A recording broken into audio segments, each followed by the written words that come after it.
বিসমিল্লাহির রহমানির রহিম। আজকে আমরা শিখব ফটোশপে কিভাবে আপনারা একটা ইমেজ রিটাচ করবেন। এটা ইমেজ যেরকম আছে এটা একটু কালারটা আমরা ব্রাইটনেসটা এগুলো বাড়াই দেব। এই ইমেজটা এডিটিংয়ের কাজ করব। তো এটা দেখেন কীরকম আছে, এখন বর্তমানে কীরকম দেখা যাচ্ছে, আর আমাদের একটু পরে যখন কাজ করব তখন কীরকম হবে। তো তাহলে আমরা দেরি না করে আমাদের ক্লাস শুরু করে দেই। তো আমি এখানে কি করলাম, এইখানে হচ্ছে আমি স্পট হিলিং ব্রাশ টুল নিয়ে একটু কাজ করব আগে। তো এইখানে এসে স্পট হিলিং ব্রাশ টুলটা নিলাম, নেওয়ার পরে এখানে যে ছোট ছোট যে আমার সমস্যাগুলো আছে মুখে, এগুলো আমি দুই একটা ক্লিক করে এটা ঠিক করে দেবো। একদম ফ্রেশ হবে, 100% ফ্রেশভাবে আমরা এটা তৈরি করব। সেটা কিভাবে করতে হয় সেটা আপনারা একটু আমাদের সঙ্গে সম্পূর্ণ ভিডিওটা দেখলেই বুঝতে পারবেন।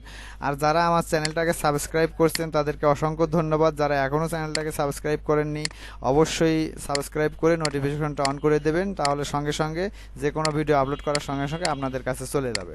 তো এই হচ্ছে আমাদের এইটা আমরা এটা এখানে কমপ্লিট করে নিলাম। এখানে যে ছোটোখাটো সমস্যাগুলো ছিল এগুলো আমরা সুন্দরভাবে ঠিক করে নিলাম। এইভাবে ঠিক করে নিলাম। নেওয়ার পরে এখন আমাদের কি কাজ, এখন আমাদেরকে আসতে হবে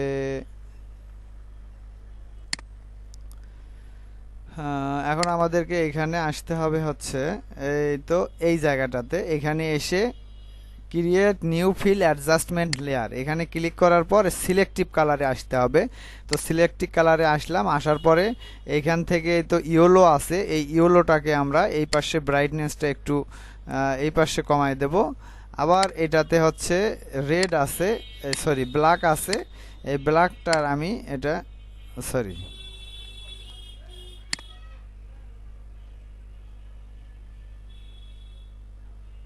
ব্ল্যাকটা আমি একটু কমাই দিলাম, বাড়াই দিলাম, কম ছিল। তারপরে এখন এইখানে আমার রেডটাতে এসে আমি রেডটা একটু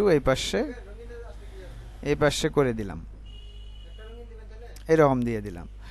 তো তাহলে এখন আমি সম্পূর্ণ কমপ্লিট করার পরে এখন আমাদেরকে কি করতে হবে, আমি দেখি এটাতে প্রিভিয়াস এটা দেখি আগে কেমন ছিল। আগে এইরকম ছিল, এখন এইরকম হইল। পূর্বে এইরকম ছিল, এখন এইরকম হইল। তাহলে এইটা এবং এইটা এই দুইটা ধরার পরে শিফট কন্ট্রোল ই প্রেস করার সঙ্গে সঙ্গে আমাদের সম্পূর্ণগুলা লেয়ার একসঙ্গে হয়ে গেল। তারপরে আমরা কিবোর্ডের কন্ট্রোল জে দেব, আবারও কিবোর্ডের কন্ট্রোল জে দিয়ে দুইটা লেয়ার আমরা কপি করে নিলাম। নেওয়ার পরে আমরা আসব ফিল্টারে, ফিল্টার থেকে ব্লোর, ব্লোর থেকে গসিয়ান ব্লোর। কোনটাতে দিলাম আমরা, সরি আমরা এই তো এইটাতে দেব। এই তো ফিল্টারে আসলাম, ফিল্টার থেকে ব্লোর, ব্লোর থেকে গসিয়ান ব্লোর, এখানে 2.5 দিয়ে দিলাম। তারপরে আবার উপরটাতে আসলাম, এখানে আসার পর সিলেক্ট থেকে সরি ফিল্টার থেকে আদার্স, আদার্স থেকে হাইপাস, হাইপাস এসে আমরা এটা 1.2 দিয়ে দিলাম, দেওয়ার পরে ওকে করে দিলাম। তারপরে এটাতে সিলেক্ট থাকা অবস্থায় এইখানে আসার পরে লাইট লাইনার, লাইনার লাইট আমরা দিয়ে দিলাম। তারপরে আমরা এটাতে আসব, আসার পরে এইখান থেকে আমাদেরকে মিক্সার টুলটা নিতে হবে। এই মিক্সার ব্রাশ টুলটা নিলাম, নেওয়ার পরে আমরা এটা একটু ব্রাশ করব। এটা এইভাবে আমরা ব্রাশ করে নেব। এই দেখেন কত সুন্দর স্মুথলি আমাদের এটা হয়ে যাচ্ছে। এটা যেখানে যেখানে আমাদের সমস্যা বা সম্পূর্ণ জায়গাটাতে আমরা এটা ব্রাশ করব। আগে কি রকম ছিল, এখন কত সুন্দর স্মুথলি আমার কাজটা হয়ে যাচ্ছে। তো এইভাবে আপনারা ফটোশপ এডিটিংয়ের কাজ করতে পারেন। তো আরও যদি আপনাদের ভিডিও প্রয়োজন হয় তাহলে অবশ্যই কমেন্টসের মাধ্যমে জানাবেন, আমি আরও সুন্দর সুন্দর ভিডিও আপনাদেরকে দেওয়ার চেষ্টা করব।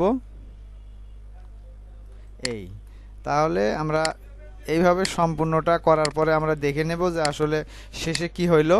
অবশ্যই ভিডিওটা সম্পূর্ণ দেখবেন, না টেনে দেখবেন, তাহলে বুঝতে পারবেন। যদি টেনে দেখেন তখন কিচ্ছু বুঝতে পারবেন না। তো তাহলে এই হচ্ছে আমাদের এই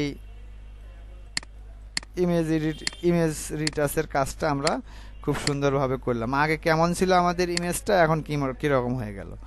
তো এই হচ্ছে আমার বর্তমান ইমেজটা। তো আগে কি রকম ছিল,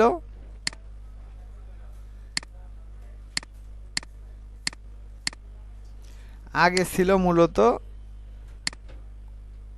কোথায় গেল,